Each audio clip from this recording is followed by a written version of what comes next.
Greetings, philosophers. Welcome to the Philosophy Zone, the podcast where we dive into the big ideas that shape our world, past and present, with a bit of flair and a lot of curiosity. Today we're kicking off a 5-part series on Friedrich Nietzsche's relatively unknown first book called Homer and Classical Philology, a fiery little lecture he gave in 1869 that's all about how we wrestle with the past to make sense of the present. This work is important because it traces core themes that will help us to understand all of his later works.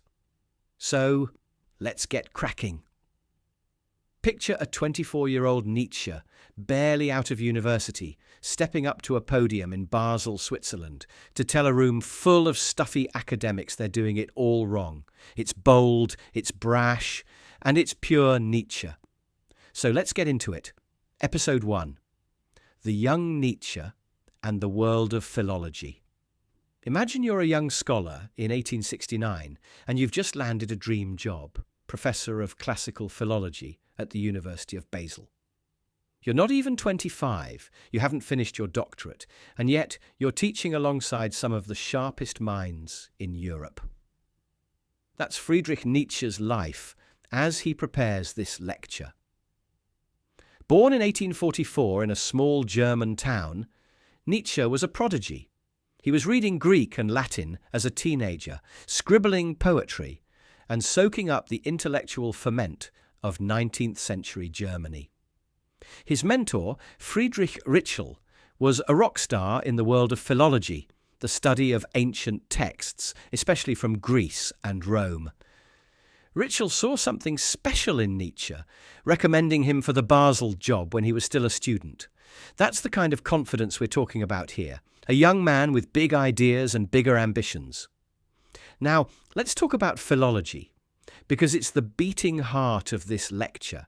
If you're thinking, philology? Sounds like something from a museum. You're not entirely wrong, but bear with me. In Nietzsche's day, philology was the king of academic disciplines in Germany. It wasn't just about reading old Greek poems or Roman speeches. It was about reconstructing the ancient world through its texts. Philologists were like detectives, piecing together manuscripts, fixing errors, and arguing over what Homer or Plato really meant. Think of it as CSI Ancient Greece, but with less dramatic music and more ink-stained fingers. Germany in the 19th century was obsessed with this stuff. Philology was their way of claiming intellectual superiority, a kind of cultural flex after the unification wars. They wanted to show they could master the classics better than anyone else. But here's where Nietzsche comes in, shaking things up. He gives this lecture, Homer and Classical Philology, as his inaugural address at Basel in 1869. It's his big debut, his chance to prove he belongs. And what does he do? He doesn't just play nice and recite the rule book. Instead, he uses Homer, the legendary poet behind the Iliad and Odyssey, to poke at the whole philological enterprise. He's like a young chef who walks into a Michelin-starred kitchen and says, "Your soup's bland, and I'm going to spice it up." Nietzsche argues that philology is stuck, too focused on nitpicking details and missing the bigger picture, the life, the passion, the cultural fire of the ancient world. Let's break down what this lecture is about. It probably would have taken about an hour to deliver it to a room of scholars, students, and dignitaries. Nietzsche's standing there, probably nervous, but hiding it behind his sharp wit. And he's got one big question on his mind. What's the point of studying Homer? For him, it's not about collecting facts like stamps or pinning down exactly who Homer was. It's about using the past to inspire the present, to make us feel the pulse of what made the Greeks so extraordinary. He starts with Homer because, well, who better? The Iliad and Odyssey aren't just poems. They're the DNA of Western culture, stories of heroes, gods, and struggles that shaped how the Greeks saw themselves. Nietzsche has this fantastic line in the lecture. Well, I'm paraphrasing, but it's something like, "Philology is neither a muse nor a science, but a hybrid of both." That's classic Nietzsche, refusing to let things fit neatly into boxes. He's saying philology should be creative, almost poetic, but also rigorous. It's not just about digging up old texts, it's about breathing life into them. Imagine you're restoring a painting, say a Botticelli. You don't just clean the canvas and call it a day. You try to understand the soul of the thing, why it still moves people centuries later. That's what Nietzsche wants philology to do for Homer. Nietzsche's not just talking about some obscure academic field. He's wrestling with a question we still face today. How do we connect with the past without getting lost in it? In 1869, Germany was changing fast, industrializing, unifying, grappling with what it meant to be modern. Nietzsche saw philology as a way to keep the past alive, not as a museum piece, but as a spark for creativity. He's worried that scholars are turning the classics into something dead, like butterflies pinned to a board. And honestly, don't we see that today? Think about how we teach history or literature sometimes. Endless dates and footnotes, when what really grabs us is the story, the human struggle. Let's zoom in on Nietzsche himself for a moment. At 24, he's already restless. He loves the classics, Homer, Sophocles, the whole of Greek civilization, but he's starting to feel trapped by the academic world. This lecture is his first public swing at breaking free. He respects his teachers like Ritschl, but he's not afraid to challenge them. He's saying, look, we can't just study the past for its own sake. We've got to make it matter now. That's a hint of the Nietzsche we'll see later, the one who writes, "Thus spoke Zarathustra," and shakes up philosophy with ideas about power, art, and meaning. So, what's at stake in this lecture? For one, it's Nietzsche's calling card, his way of saying, I'm here and I'm not like the rest of you. But it's also a manifesto for how to study the past. He's asking his audience and us to think about why we care about old stories. Is it just to feel smart, or is it to find something that lights a fire under us? For Nietzsche, Homer isn't just a name on a page, he's a symbol of what humans can create when they're at their best. The Greeks, in his view, weren't just scribbling poems, they were building a world through their myths, their art, their courage. As we wrap up this first episode, let's leave with a question. What would it look like to study the past the way Nietzsche wants? Not just as a pile of facts, but as a living, breathing force. Next time we'll dive into the meat of the lecture, the Homeric question, the debate over who Homer even was, and why Nietzsche thinks the scholars are missing the point. If you're enjoying this journey into Nietzsche's world, join us for episode 2. See you next time. Greetings, philosophers. Welcome back to Philosophy Zone. We're in the thick of our 5-part series on Friedrich Nietzsche's Homer and Classical Philology, the lecture he dropped like a grenade in 1869 at the University of Basel. Last time, we met the young Nietzsche, a 24-year-old prodigy shaking up the stuffy world of classical philology, the study of ancient texts. Today, in episode 2, we're diving into the heart of his lecture, the Homeric question. Who was Homer? Was he even real? And why does Nietzsche think the scholars arguing over this are missing the point? Let's roll up our sleeves and unpack this. Picture yourself in a 19th century lecture hall, gas lamps flickering, and there's Nietzsche at the podium, young, intense, with a moustache that's already stealing the show. He's talking about Homer, the name we all associate with the Iliad and Odyssey, those epic tales of gods, heroes, and battles that still give us chills. But here's the thing. In Nietzsche's time, scholars were obsessed with what's called the Homeric question. Was Homer one genius poet who wrote these epics? Or were they cobbled together by a bunch of nameless bards over centuries? This debate was like catnip for philologists, and Nietzsche's about to wade in with a perspective that's, well, classic Nietzsche, half reverent, half rebellious. Let's start with the Homeric question itself. Back in 1795, a German scholar named Friedrich August Wolff published a book called Prolegomena to Homer, and it was a game changer. Woolf argued that the Iliad and Odyssey weren't the work of one guy named Homer. Instead, he said they were oral poems, passed down through generations of singers, stitched together later like a patchwork quilt. Think of it like a really old game of telephone, where each teller adds their own spin.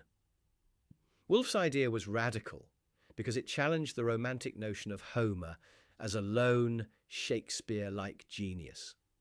Suddenly, scholars were tearing the epics apart, looking for seams, bits that didn't fit, like different dialects or inconsistent plot points. They wanted to know, where's the evidence? Who wrote what? When? This kind of detective work was philology at its peak. It was like being a literary archaeologist digging through layers of text to find the truth.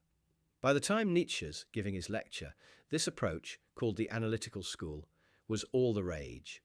Scholars were slicing up Homer's epics like a cake, trying to figure out which pieces were original and which were later additions. Sounds fascinating, right? Well, Nietzsche's not so sure.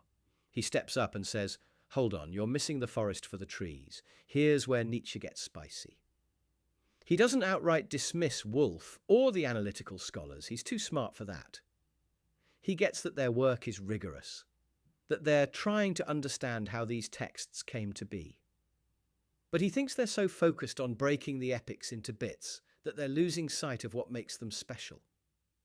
For Nietzsche, the Iliad and Odyssey aren't just puzzles to be solved. They're masterpieces that capture the soul of ancient Greece. He's like an art critic, looking at a Van Gogh saying, "Stop obsessing over the brushstrokes and feel the painting." He wants philologists to care about the effect of Homer's work, not just its construction. Nietzsche's big move in the lecture is to shift the conversation from history to aesthetics. He says something like, and I'm paraphrasing here, "The question of Homer's personality isn't a philological problem. It's a question of aesthetics and culture." What does he mean? He's arguing that whether Homer was one poet or 100 doesn't matter as much as what Homer represents. To the Greeks, Homer wasn't just a name. He was a symbol of their creativity, their passion, their way of seeing the world. The epics gave them heroes like Achilles and Odysseus, stories that shaped their values, courage, cunning, honor. Nietzsche's saying, let's not lose that magic by turning Homer into a footnote in a scholarly debate. Think about it like this. Imagine you're obsessed with who wrote your favorite song. Was it one artist or a team of ghostwriters? You could spend years analyzing the lyrics, the production, the studio notes. But at the end of the day, what matters is how the song makes you feel, how it brings people together. That's Nietzsche's deep intuition. It's a game changer. He's not saying the historical stuff is useless. He's a philologist after all. But he thinks it's only half the story. The other half is about why these poems still grab us, why they've lasted thousands of years. This is where Nietzsche starts to sound less like a professor and more like the philosopher we know from his later works.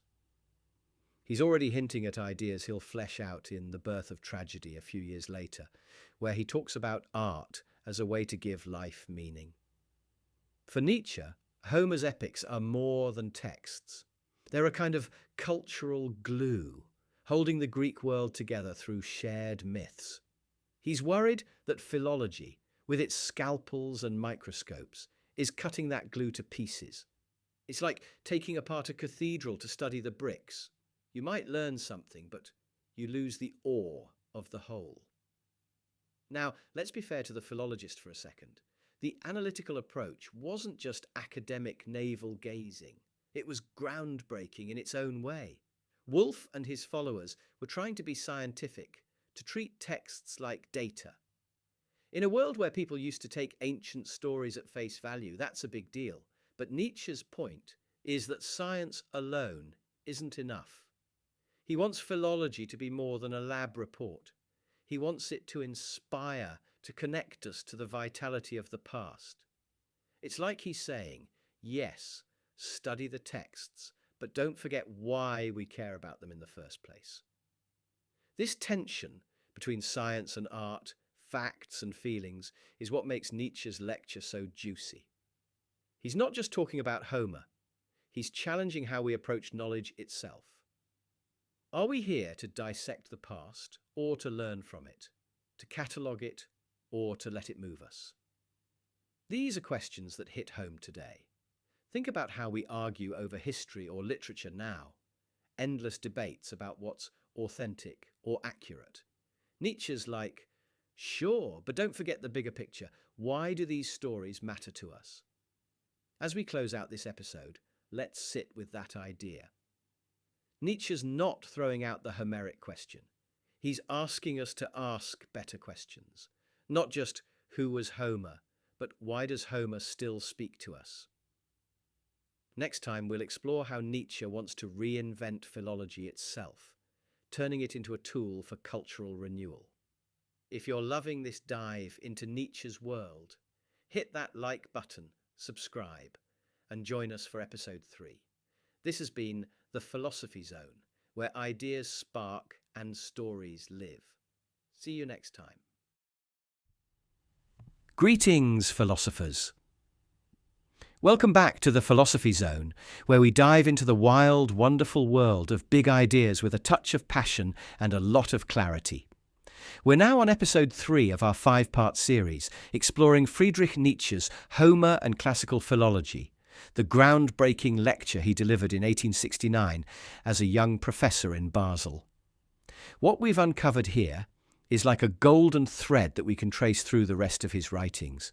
Last time, we tackled the Homeric question, Nietzsche's take on the scholarly obsession with who Homer was, and his plea to focus on the cultural magic of the Iliad and Odyssey.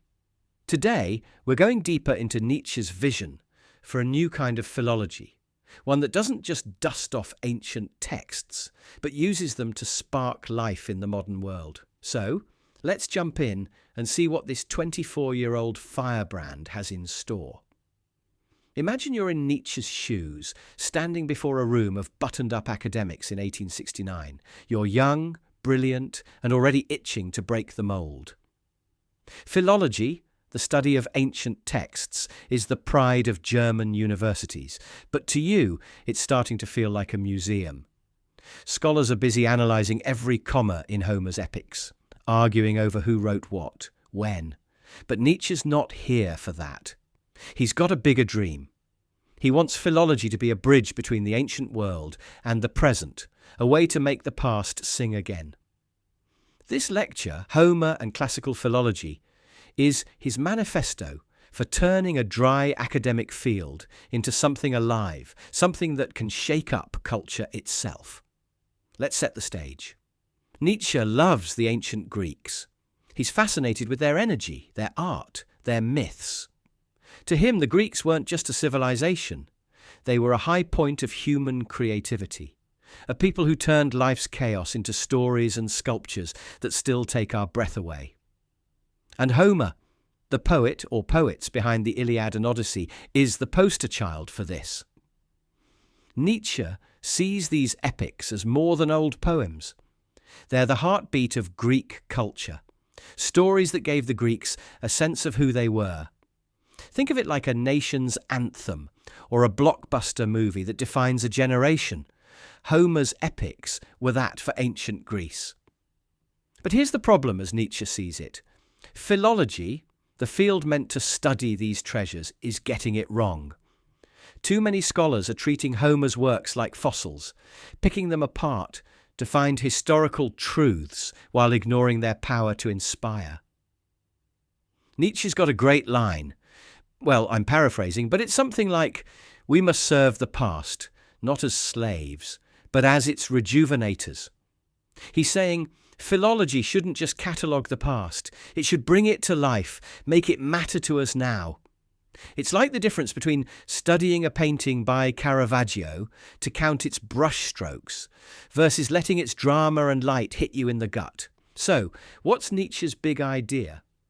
He wants philology to be a cultural mission. He thinks studying the Greeks, especially Homer, shouldn't just be about getting the facts right. It's about understanding why their culture was so vibrant and using that to inspire our own. In 1869, Germany's going through a whirlwind: industrialization, unification, all the growing pains of a modern nation. Nietzsche looks around and sees a world that's efficient but soulless, full of factories but short on meaning. He thinks the Greeks, through Homer, can teach us something about living boldly, creatively, with a sense of purpose. This is where Nietzsche starts to sound like the philosopher we know from his later works. He's not just talking about ancient manuscripts, he's talking about culture, about how we find meaning in a world that can feel fragmented. He mocks philologists who act like frigid antiquarians, the kind of scholars who'd rather argue over a misspelled Greek word than ask what Homer's stories say about the human spirit. Nietzsche's ideal philologist is more like a poet or a prophet, someone who can take the past and make it sing for the present. Let's linger on Homer for a moment, because he's central to Nietzsche's argument. To Nietzsche, Homer isn't just a name or a question mark in a scholarly debate. He's a symbol of what humans can do when they're at their best. The Iliad and Odyssey aren't just stories about wars and wanderings. They're about heroism, struggle, the clash of gods and mortals. They gave the Greeks a shared identity, a way to see themselves as part of something bigger. Nietzsche wants philologists to study Homer, not to pin him down, but to tap into that energy, to ask, how can we create something that powerful today?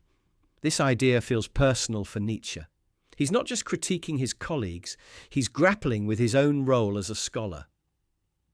At 24, he's already restless, feeling the limits of academic life. You can almost hear him thinking, is this it? Am I just going to spend my life editing manuscripts? This lecture is his way of pushing back, of saying there's more to philology than footnotes. It's a hint of the Nietzsche who'll soon write The Birth of Tragedy, where he argues that art and myth are what keep us human in a world that can feel empty. Nietzsche's call for a new philology isn't just about ancient Greece. It's about how we engage with any kind of history or art. Think about how we teach literature or history now. Sometimes it's all about memorizing dates or analyzing text to death. Nietzsche's saying, don't just dissect the past, let it inspire you. It's like when you visit an old cathedral or listen to a piece of music from centuries ago. Sure, you can study its architecture or its chord structure, but what really matters is how it makes you feel, how it connects you to something bigger. This vision of Nietzsche's is radical for his time. Most philologists in 1869 saw their job as scientific, almost like chemists analysing compounds. Nietzsche's saying, fine, but don't stop there. Be a cultural critic, a storyteller, someone who uses the past to light a fire under the present. It's a tall order, and you can imagine his audience, some nodding, some squirming, wondering what to make of this young upstart. He's not throwing out philology. He's trying to save it, to make it matter in a world that's changing fast. As we wrap up, let's sit with Nietzsche's challenge. What would it look like to study the past the way he wants? Not just to know it, but to let it transform us. Next episode, we'll dive into Nietzsche's obsession with myth, how he sees Homer as a myth maker, and why that matters for a technological world starving for meaning. If you're enjoying this ride through Nietzsche's mind, give us a like, subscribe, and join us for episode 4. This is the Philosophy Zone, where ideas come alive and the past speaks to the present. See you next time. Greetings, philosophers. We're now at episode 4 of our 5-part series on Friedrich Nietzsche's Homer and classical philology, the audacious and groundbreaking lecture he gave in 1869 at the University of Basel. Last time, we explored Nietzsche's bold vision for a new philology, one that doesn't just dissect ancient texts, but uses them to breathe life into modern culture. Today, we're zeroing in on one of Nietzsche's favourite ideas, the power of myth. Why does he see Homer the poet behind the Iliad and Odyssey, as a myth-maker extraordinaire. And what does that mean for us today? Let's get swept up in Nietzsche's world and find out. It's 1869, and Nietzsche, the 24-year-old prodigy, is pacing the stage, his eyes blazing with ideas. He's not just waxing eloquently about ancient poetry. He's talking about Homer as a force of nature, a creator of myths that shaped the ancient Greeks' entire worldview. For Nietzsche, myths aren't just fairy tales or bedtime stories. They're the stories we tell ourselves to make sense of the world, to give life meaning, to bind us together. And Homer's epics? They're the gold standard of myth-making, stories so powerful they defined a civilization. Nietzsche's obsessed with this. And in this lecture, he's urging his fellow philologists to stop fussing over historical details and embrace the mythic energy of Homer's work. Let's begin with what Nietzsche means by myth. Think of myths as the big stories that hold a culture together, like the way a great novel or movie can capture what a generation feels. For the Greeks, the Iliad and Odyssey weren't just entertainment, they were a shared language. These epics told of Achilles' rage, Odysseus' cunning, gods meddling in human affairs, and they gave the Greeks a way to understand heroism, fate, and their place in the cosmos. Nietzsche sees Homer as a kind of cultural architect, building a world where people could find meaning through these larger-than-life tales. It's like how Star Wars or The Lord of the Rings relates to some deep intuition in the psyche and gives us heroes and villains we can all relate to, except Homer's stories were the backbone of an entire civilization. Now, Nietzsche's got a bone to pick with his fellow philologists. He thinks they're so busy arguing over who wrote the epics. Was it one Homer? Many Homers? A committee of bards? That they're missing the point. To him, the historical details are secondary. What matters is the mythic power of these stories, the way they lit a fire under the Greeks. He's got this great line, well, I'm paraphrasing, but it's something like, Homer's poetry is not a historical document, but a living voice. He's saying, don't treat the Iliad like a history textbook. It's more like a symphony, meant to move you, to make you feel the pulse of what made the Greeks so extraordinary. This is where Nietzsche gets really interesting, because he's not just talking about ancient Greece. He's looking at his own time, 19th century Germany. The world around him is changing fast. Factories are popping up. Science is king, and people are starting to question old beliefs. Nietzsche worries that modern culture is losing its myths, its big stories.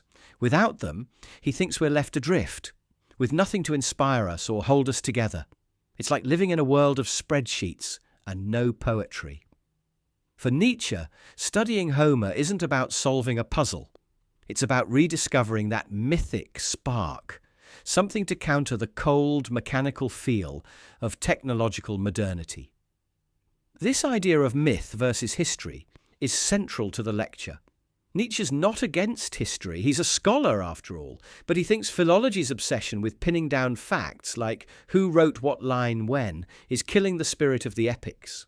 It's like analysing a Michelangelo sculpture by measuring its dimensions instead of marvelling at its beauty.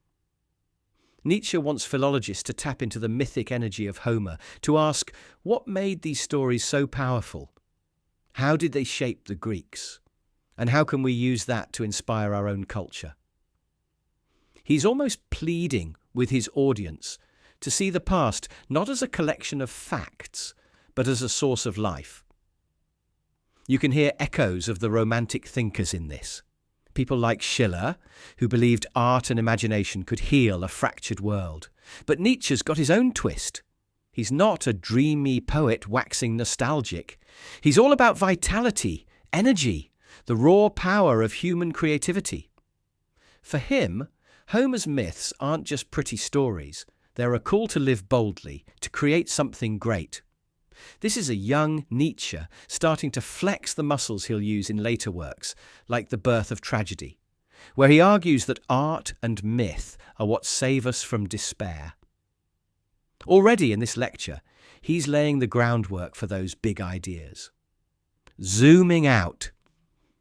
Nietzsche's love for myth feels so relevant in our world of endless information and social media noise. We're bombarded with facts, data, hot takes, but where are the stories that unify us? Where's our Iliad? Think about how we turn to movies, music, or even video games to find meaning, to feel part of something bigger. Nietzsche would get that. He'd probably say, we need new myths, or at least a way to reconnect with the old ones, to give us purpose in a world that can feel like it's spinning out of control. But Nietzsche's not just preaching about myth, he's challenging his field to step up. He wants philologists to be more than scholars. He wants them to be cultural warriors, using the past to inspire the present. It's a tall order, and you can imagine his audience, some intrigued, some raising an eyebrow at this young hotshot. He's not saying throw out the history books, but he's asking for balance. Study the texts, sure, but don't forget why they matter. It's a message that hits hard today, when the humanities are often stuck justifying their existence in a world obsessed with STEM. As we wind down, let's sit with Nietzsche's passion for myth. He sees Homer as a reminder that humans can create stories that outlast empires, stories that give us meaning. What would it look like for us to embrace that today, to find or create myths that inspire us? Next episode, we'll wrap up our series by looking at the legacy of Nietzsche's lecture and why it still matters. If you're loving this journey through Nietzsche's mind, hit that like button, subscribe, and join us for episode 5. See you next time.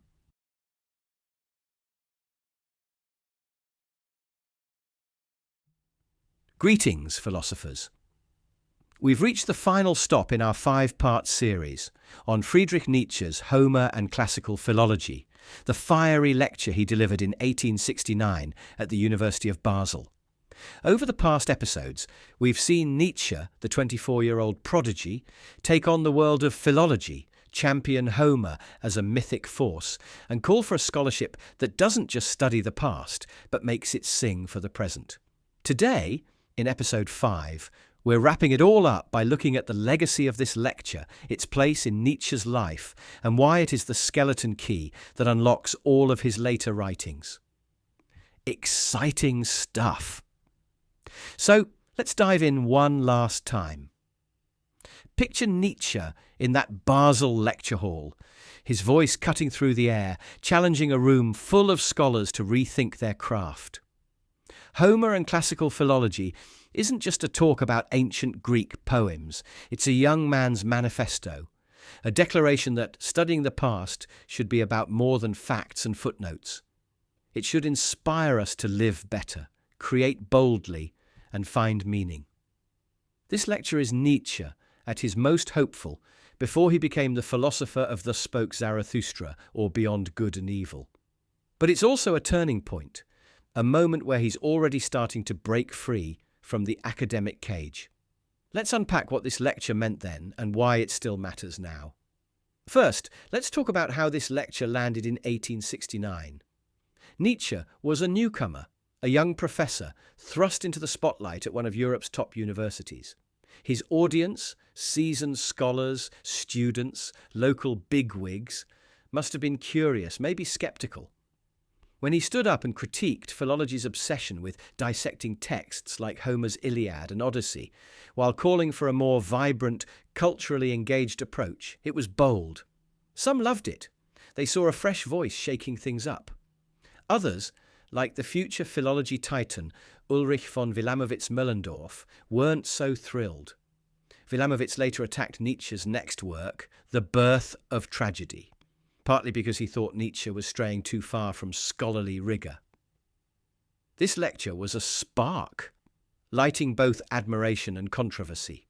Why the mixed reaction? Because Nietzsche was walking a tightrope. He respected philology, the meticulous study of ancient texts, but he wanted it to be more than a dry science. He wanted it to connect with life, to use the Greeks' vitality, especially Homer's mythic power, to inspire a modern world he saw as increasingly mechanical and soulless. It's like he was saying, don't just study the Iliad's grammar, feel its fire. That kind of talk excited some, but it rattled others who saw philology as a serious, fact-driven discipline, not a stage for poetic dreams. This lecture is a snapshot of a young thinker on the cusp of something bigger. In 1869, he's still a philologist, trained to analyse texts with precision, but he's already restless.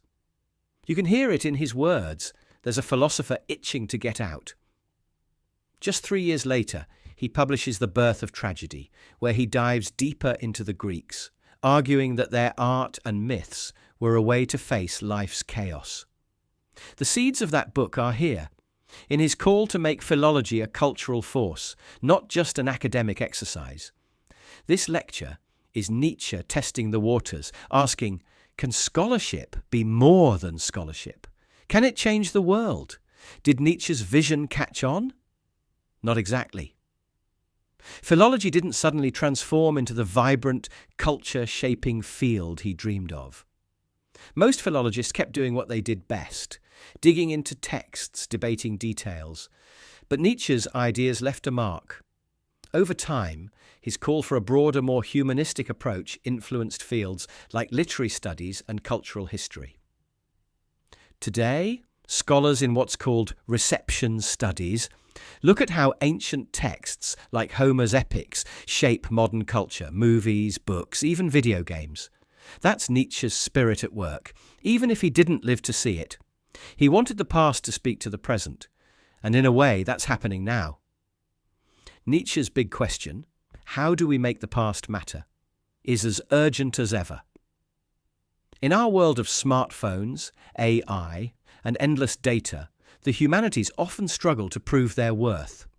Universities cut classics departments, saying they're impractical compared to tech or business.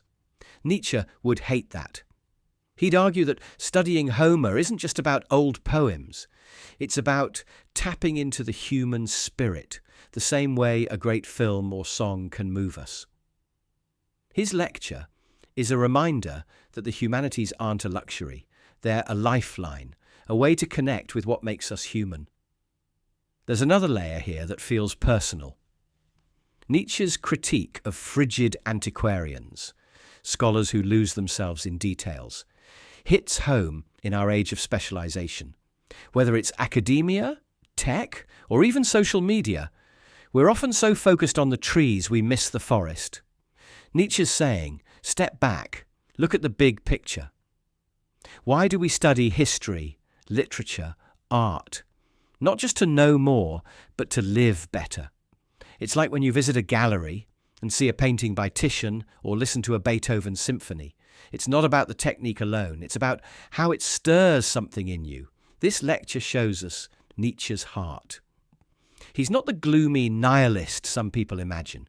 In 1869, he's hopeful, even idealistic, believing that the past, through figures like Homer, can inspire a better future. That optimism fades in his later work, as he grapples with bigger questions about meaning and power. But here, you can feel his excitement. He's like a young artist dreaming of what's possible, not yet weighed down by the world's complexities. It's a side of Nietzsche we don't always see, and it makes this lecture special. Nietzsche's Homer and classical philology is more than a footnote in his career. It's a call to arms. He's asking us to engage with the past in a way that's alive, creative, and meaningful. Whether you're a student, a teacher, or just someone who loves a good story, there's something here for you. It's a reminder to ask, what stories inspire us today? How can we use the past to build a richer present? In a world that often feels fragmented, Nietzsche's plea for connection through myth, through art, through the humanities feels like a beacon. As we close this series, let's carry that question forward. What would it look like to live with the kind of passion and confidence Nietzsche saw in Homer's epics?